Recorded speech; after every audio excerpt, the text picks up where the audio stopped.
Hi friends, मेरे channel स्वानु blog दुनिया में आपका स्वागत है। आपने कई तरह के फल फूल देने वाले पेड़ देखे होंगे।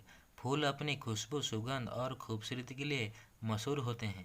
पर आज मैं आपको एक ऐसे पेड़ के बारे में बताने जा रहा हूँ जिसके बारे में आपने ना कभी सुना होगा ना ही देखा होगा। इस पेड़ के फूल अनोखे होते हैं। इन्हें देखकर आप तो क्या, कोई भी हैरत में पड़ जाएगा। ये फूल हिमालय पर नारीलता या लियाथाम्बरा नाम के पेड़ पर खिलते हैं। इन फूलों की सबसे खास बात है इनका आकार। ये फूल न्यूड महिला की तरह दिखते हैं।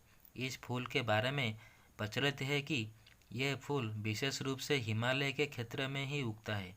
हर 20 साल के अंतराल पर इस पेड़ पर यह न्यूड महिला की तरह दिखने वाले फूल नजर आते हैं।